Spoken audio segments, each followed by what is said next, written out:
Not a fan. Yeah, let's go out to Colorado Springs right now. Malkin joins us. Hi, Michelle.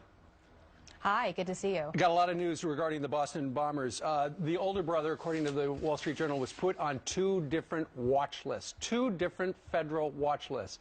And the news this morning is apparently the FBI agents working under the public safety exemption were able to get a whole bunch of good information from the younger brother, and they were talking to him, and he was singing like a canary. Doors fly open. Here comes a judge, Mirandizes him. They've got a public defender, prosecutor, shuts him up just like that. The FBI is furious. What are you doing here? We had him, and you stopped it. Yeah, well, there's a lot of dropping news that's coming out now from a lot of sources, and this is particularly troubling because you're hearing from investigative sources that they were divining a lot of intelligence, and then out of the blue comes this judge and this swoop into a process where apparently they were getting a lot of good information. This is definitely something that people on Capitol Hill need to be looking for. And again, I think it's extremely telling that you've got rank and file people leaking about this to the media. Yeah. Well, here's the thing. We know, how could you possibly say that there's no overseas connection when he spent, did the 26-year-old, 6 months in Dagestan, in a region in which is known by Russian and U.S. experts as one of the worst of the worst. It's a breeder of Islamic extremism. What is the hesitation of linking that chain? Why is everyone so intent on keeping it here?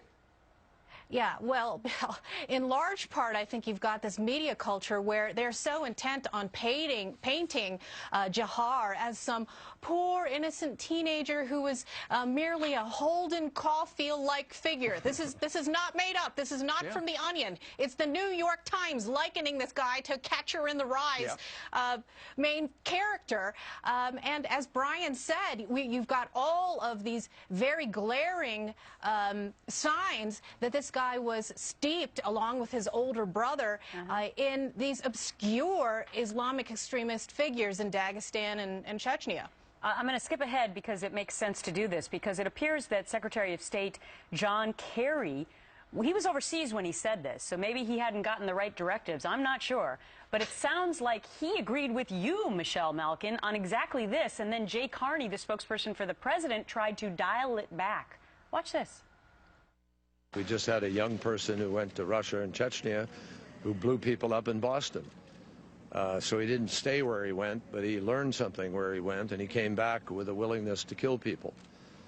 I think the world has had enough of people who have no belief system, no policy for jobs, no policy for education, no policy for rule of law, but who just want to kill people because they don't like what they see.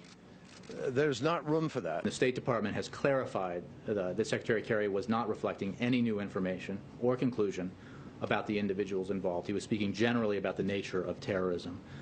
But we are in the process of investigation. Those comments don't reflect any new information. The fact is, there are a lot of questions that need to be answered. This investigation is proceeding apace, and we're still in the phase of getting questions answered. We're not making final assessments. Does this indicate the need for everyone, including cabinet secretaries, to be careful? I think that in a situation like this, we ought to let the investigators do their work and not jump to conclusions. Yeah, take your time. We got all the time in the world. There might be a go sign for the rest of a cell that could or could not exist, but don't worry about it. But what do you make of John Kerry? What do you make of him just speaking off the cuff and giving us his thoughts?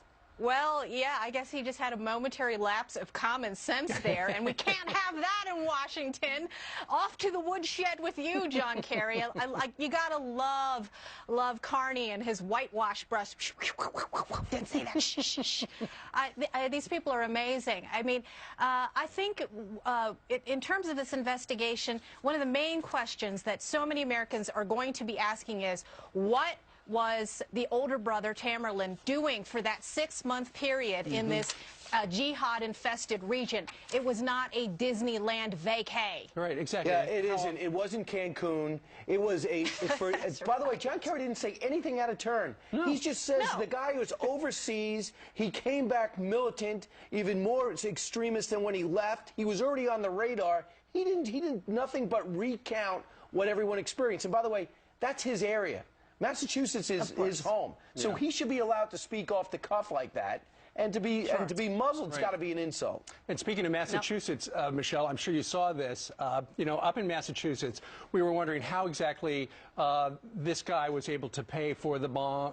The boys were able to pay for the bombs and the guns and everything else. Well, there's a story out now that apparently the older boy, young man, that is to say, was apparently selling pot.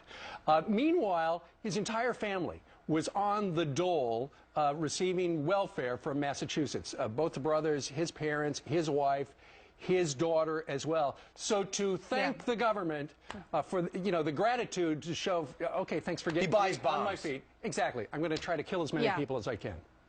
Yeah, the Boston Herald did a great job reporting on this, and lots of outlets followed up on it. Yeah, the thanks we get, the gratitude we get. And of course, these welfare benefits were attendant benefits, and you have to step back a little further, because I think that there will have to be a lot of questions asked about asylum, and this is the subject of my column today, and it's up at michellemalkin.com, because why is it that this father was able to convince the government that he had a credible fear of prosecution, and where is he now? In the very country that he fled, and whose phony claim of persecution allowed him to come here, get citizenship for the younger son. The older son's application was pending, and then of course all those supplemental and attendant benefits of living in the U.S., including taxpayer-funded welfare and largesse. Apparently, if you can prove that you come from a region of the world where you need to find asylum in the U.S., those perks kick in almost immediately when you get to this country.